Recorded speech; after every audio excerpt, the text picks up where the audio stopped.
Welcome back to the Ethereum Adventure. Now, essentially this is part 2 in our series.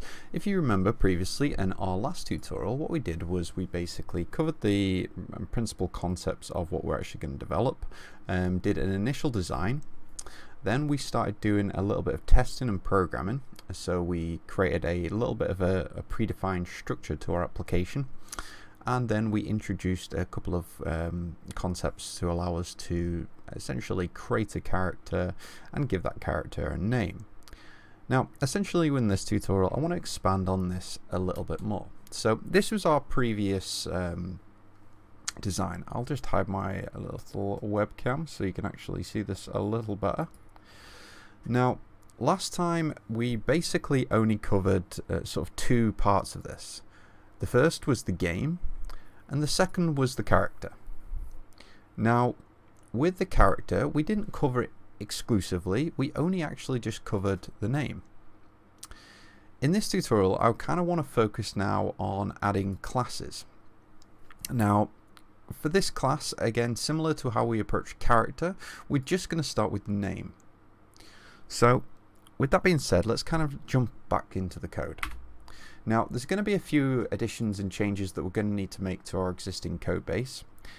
And to begin with, we are going to change a few little things. Now, I've actually run through this tutorial in code myself beforehand, so I've got a little copy here next to me.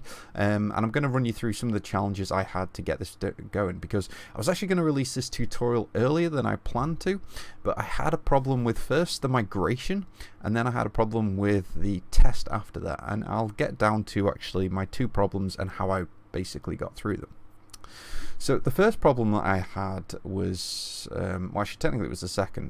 The second problem I had was the use of interfaces in the test. Now, when you do an interface in Solidity, now theoretically you don't have to describe the functions within an interface as external, but it's pretty much good practice to do so. So with this being said, I had to make some modifications to both spell and class, because all the functions that sort of stemmed off those had to be essentially external.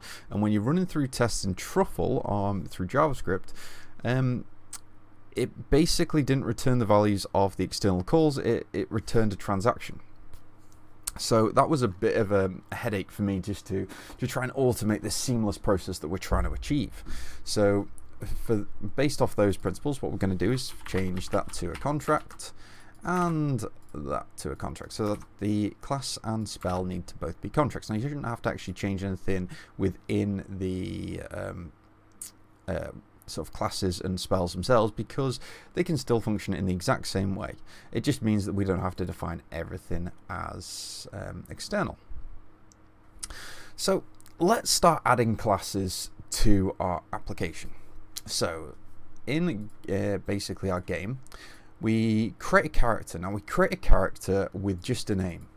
It's not going to be enough. We're going to need to create a character with a class as well.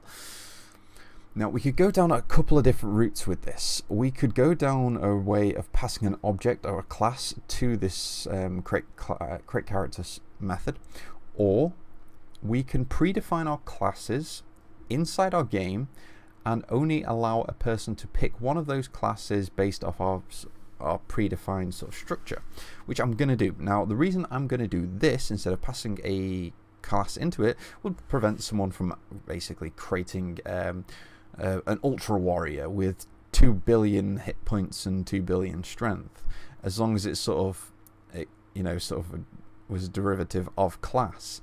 So we have to create limitations somewhere. So for that, we'd essentially need a class management inside our game. So I'm going to start with that first. So very similar to a lot of the other things that we've approached previously, we've needed to create sort of an ownership of the contract. So that's what we're going to do. We're going to start with address, and we're going to make that private, and we're going to call this the owner. Now, we don't have a constructor for this, so we're going to create one. We're going to call it constructor as per the name. Well, as it's supposed to be honest. We're going to make it public, because this is only ever going to be called once by the person who creates the contract, and we're just simply going to assign owner to the message.sender. which is the person who's creating the contract. So we now have an owner. Instead of adding this logic to check if the person interacting with the class management is the owner, we can just simply create a modifier, as we've done previously in the Learning Solidity tutorials. Someone did leave me a comment saying that these tutorials weren't great for someone starting out, and they're not designed to be. They're supposed to be a spin-off of the Learning Solidity tutorials. Now, I still have that whole Learning Solidity tutorial code base. It's on my YouTube channel. Check out my videos. It's on my GitHub. I'll link it in the description box down below. There's currently 33 Learning Solidity tutorials. So if you want to get to grips with Solidity, do that first before essentially starting this. But enough of that. So we need to now create a modifier, and just want to point out there is actually a tutorial for modifiers. So let's create a modifier, and let's call that just simply is owner. I need to remember how to actually just write Solidity. It's been a while. Now we have our return function, and then all we're simply stating is require the owner to equal the message.sender, and if I'm correct, require also needs a fail case message. Sender is not the contract owner. So we have our modifier, which can obviously be used in any functions that we define, and we set our owner when we create our contract. Now essentially from this we're going to have something that manages classes. So similar to how we have our characters, we're going to create another mapping. Call that, instead of address, we're going to have string to class. And I'm going to make that private and call that classes. And we also need to import that as well because it doesn't exist. Class.sol. Okay, so that should be everything. Now we need just a couple of little add and remove mechanisms, which can only be called by the owner of the contract. So let's say function add class string memory key, and then the class itself. Now, why am I doing a string memory key for the adding class is basically to sort of explain the structure that I'm going to use, is that we're going to be storing the essentially the definer or the definition of the class as a key value pair. So obviously like a mapping. So when you basically create your character, you're going to create it by stating the name, which is going to be a string, and then the class, which again is going to be another string, but we're going to do some validation on that to make sure someone is picking a valid class. So let's add a class with the string memory key and the class itself. We're also going to make that public. We're going to add the modifier is owner without the underscore, and then that is simply it because we don't need anything else. So as long as we're the owner, we can add the class, and we can simply do that by stating class key is equal to class. Classes key is equal to class. And similarly, we can do a sort of a reverse to that as well. So what I mean by that is create a remove method. Function remove class string memory and key. We don't need the class in this because we're just simply removing it. Let's make it public and is owner. And then simply delete classes key. Okay, so now we have the ability to manage classes as well as creating classes. Why is that thrown out? Undeclined, do you mean underscore classes? Yes, I certainly do. Thank you, Visual Studio Code, for picking that up. So there we go. Now we have a mechanism for managing classes. It can only be done by the owner of the contract, and that should stop any problems for people creating dodgy classes. Okay, so now we have that done. Let's pass in the class when we create our character. So for this, I've simply just done string memory class, and that is going to pass in a second parameter to character, classes class. Now I've not done any validation on that to check if it is actually a valid class. Now the reason is you essentially, when you call a sort of a value of a mapping, you can't do like an is null check. You actually have to call a sequential function or sequential attribute of that class to validate whether it exists or not. So from there, we also need to add some functions to classes essentially for us to do this any further. We could do, in fact, I'll just leave that for now. I'll do the validation maybe at the later part of this tutorial or maybe the next one. But let's just get on with creating the character with a class. So in a class, we're going to need some sort of mechanism to, or some sort of function, and I'm simply just going to define this as function get name, kind of highlighted as what we did say with the presentation, which essentially we were going to create a class with a name, and obviously that's just going to be indicative of which sort of contract that we're going to use. So a wizard is obviously going to be a wizard, warrior is going to be a warrior, and rogue is going to be a rogue. So get name, it's not going to pass in any parameters. We're going to make it public, and we're going to make it a view. I actually might make this a pure, because with a view, obviously it's something that you pull data from the blockchain. The contract, I'm actually going to define the names as finite strings within the actual functions themselves. So what I mean by that is, say for instance, if you had a string private name equals Bob, if I wanted to call that as the name, I'd have to make the modifier view. But if I was just simply going to return Bob without actually having it defined within the contract at all, I can just simply state it as a pure modifier. So we're also going to return just a single string, and we're just going to actually in this one, because this is the abstract level, we're just simply going to do that, and obviously it needs to be in memory. So now the first thing that's going to fall on its face is all the implementations that we currently have for class. So the rogue needs to have that get name and return the constant. This is what I was saying by having it as pure. Rogue. Then we need to do the same for the warrior. And finally the wizard. Okay, so we've created a very basic structure there of a warrior, wizard, and a rogue. We also need to add this to our character as well. So we need to have a class in the character, so private class. And the constructor actually takes in a class rather than a string like the game did. So we'd have class is equal to class.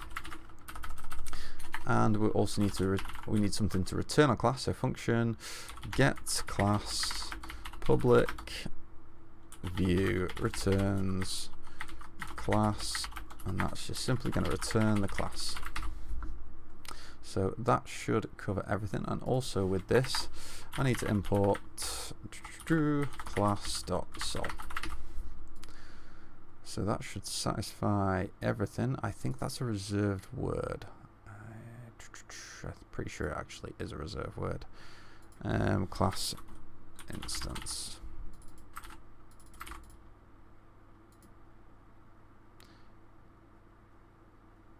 Storage reference not implicitly converted. That's because that should actually be a class. And actually, is it a reserved word? I don't think it is. It is not, so we're good with that. Okay, so now we've created the basic foundations of being able to associate a class to a character. The tricky part now is first doing the migration of this. Now, this is one of the two things I had a problem with before, so let me just bring up my sample working scenario to my left here, and I can show you exactly what I did to get this deployed essentially. So when you create your game, you also want to create and deploy your classes at the same time. But to do that, you basically need to just chain all of your deploys. So you first need to deploy the game. Then once the game has been deployed, you need to then deploy a class. Then once the class has been deployed, you then need to call add class on the game for that class. Then once that's finished executing, you then deploy the next class and add it, the next class and add it, and so forth. And that was a little tricky thing that I had to do to get this working.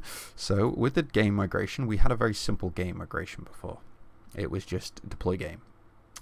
Unfortunately, that's a little bit too simple for us. We need to expand on this. So we're first going to need to have access to the instance of game. So let's say create a variable called let underscore game.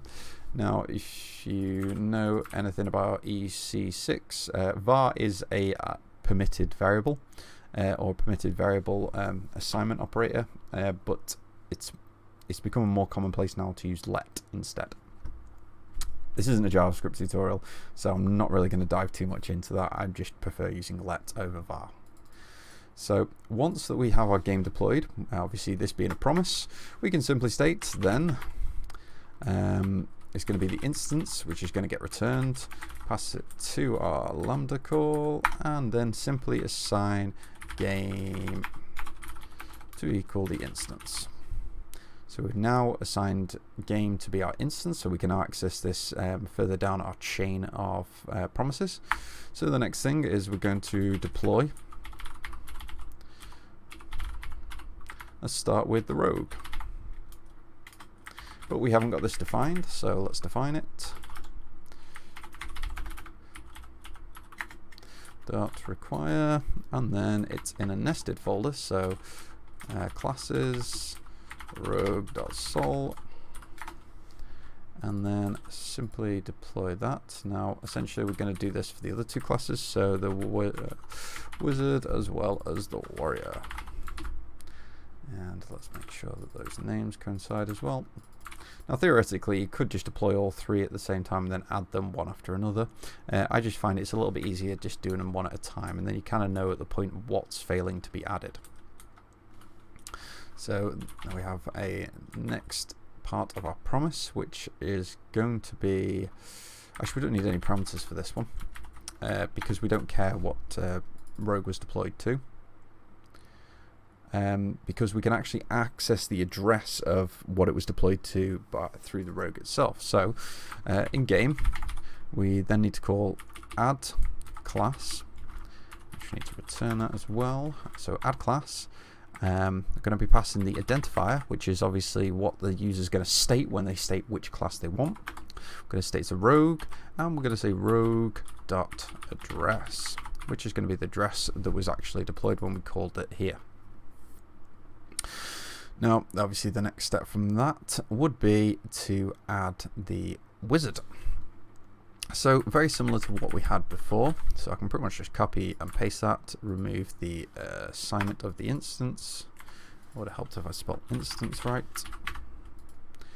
Instead this time we are deploying the wizard and to the wizard's address, and then finally we're going to do the same thing for the warrior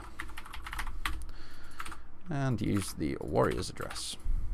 Okay, so now we should basically be able to deploy the game. One second, let me just do a quick auto format. We should be able to deploy the game using our truffle migrate. Now, I might have shown you previously last time that I had a problem actually deploying the or migrating the project, and I will fix that as part of this tutorial, because I realized what I'd actually done wrong is I hadn't actually defined in my truffle.js the definition of any network, and nor did I mention any network in the deployment process. So let's make sure we got Ganache running. I did not type Ganache right. There we go. So Ganache should now be running. And I'm actually just going to quickly copy and paste the truffle config that I had from another that I did previously, just so I don't have to run through it. Now essentially all we need to do is note the gas price, the gas limit, the network ID, the RCP server, and that is pretty much it. So as long as all these align to our configuration, it should allow us to export to it absolutely fine. So I've just mentioned, so the host is going to be 127.0.0.1 as our local host. Our port is the one that's going to be used in Ganache's standard port, which is 7545. Network ID 5777. That can be star if you want to use star. I just like to make it very specific. we are basically stating that the gas max gas limit is 76 and all the rest of those numbers, and then the same for the gas price. We're also going to define this network as Ganache. So from here, I should be able to deploy, migrate, sorry. So if I do truffle migrate -- network Ganache. So hopefully this should migrate all my contracts. Could not find suitable configuration file because I'm in the wrong directory.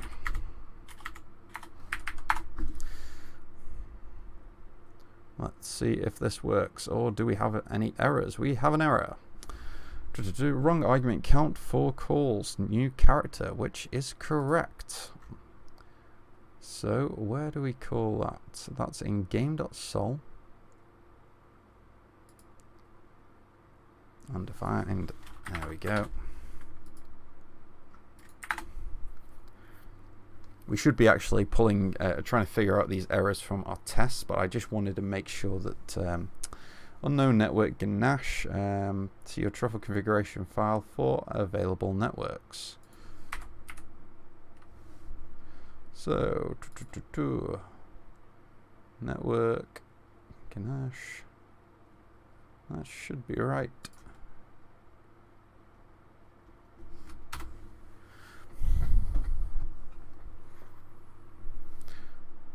See the truffle file configuration. Pretty sure I didn't do anything. Oh, I didn't save the file. That would have helped. Yes, that's a key thing for when you're actually doing. I didn't save that either. Let's try that again because I didn't have either of those two files saved. All that. Yeah, the key thing when you're actually deploying anything is making sure that things are saved. Could not be stored. Please check your gas amount.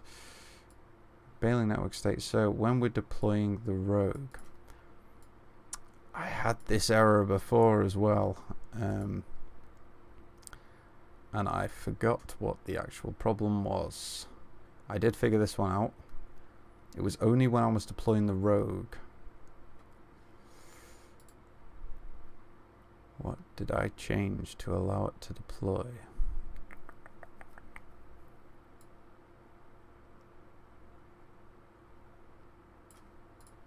I think it's because get name return string. I think it might be something to do with this view being pure. Let's just change all these back to views. So save that, save that, save that. Do I have to save that? Let's just try that again.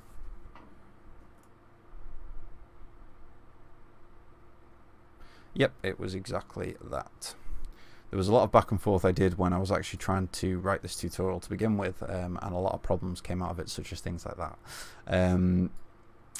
There is a bit of inconsistency when you're actually trying to deploy contracts, especially when you're using certain modifiers such as pure and external. I won't go into the nitty-gritty of why these are happening, but yeah, try, all honesty, for the most part, if you can get away with public views or public, try and use them. If you really don't need to have any interaction with the contract or the blockchain at all, yes, obviously try and make sure that you're using pure modifiers, but for now this kind of just works, so we're just gonna roll with it. So we can actually deploy all our contracts absolutely fine. Now if you want to reset that, I forget off the top of my head what the actual reset command is for truffle. I wonder if it's got a help and it can tell me. Nope, it'll just error. I think it's just -- reset, because every time that you actually do a migration, it won't migrate anything that hasn't been changed, essentially. So if I try and run that without the reset this time, I don't think it will actually migrate anything. Yeah, as you can see, we're getting the network up to date. So if you want to reset it, just -- restart at the end of it. I know that my little box here is covering that, but essentially that is it. Oh, in a second, I'll show you exactly.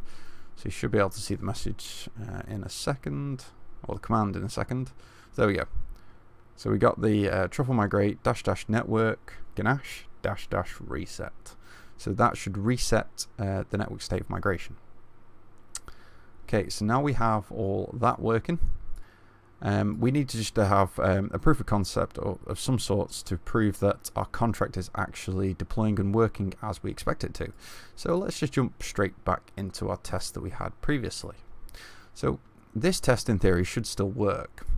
So if I create a new terminal, it actually won't because I'm passing a provider name only, so I need a second parameter, and we're going to create this as a const.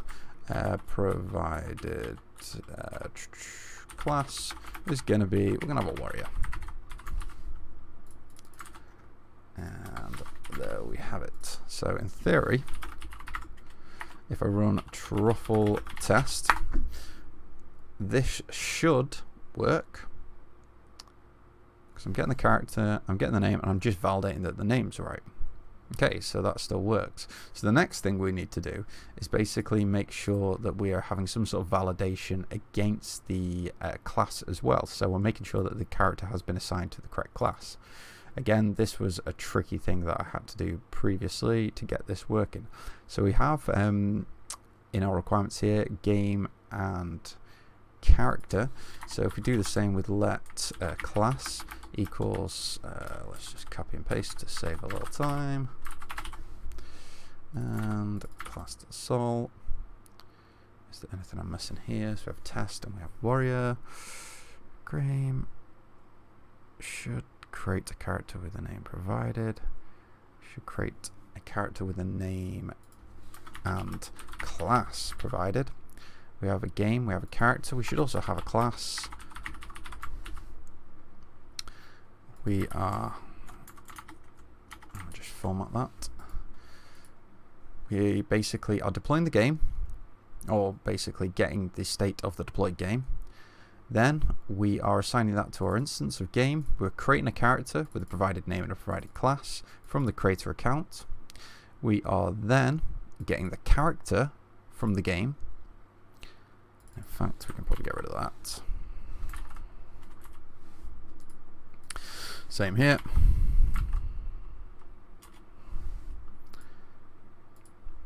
So we get in the character. Then when we get the character, we're assigning that to a local variable. And then from there, we are calling the get name. When we're basically loading the character from the specified address. And then from here, same sort of similar thing. We are returning game.getClass. No, we want to call character getClass. If I think that's what it is, character getClass, yes. So character getClass. Then it's going to be, we don't care what it returns. Actually, we do. We want this. We want the instance. Let's call it instance, just so we know what it is. And then because it's an instance of the class, underscore class is equal to the instance. Then from there, we want to return. I know, also missed a trick there. That should be instance. The instance should also be there. And that should be passed into the get character. Do the same sort of thing. So class is at this instance. So basically, instance is just going to be an address in almost like a string format. So we're just basically saying I want to get the class at this address. So if I do the simple get name, which is a function that we have defined to all classes, I can then do an assertion on that, which is similar to this one. Then name is going to be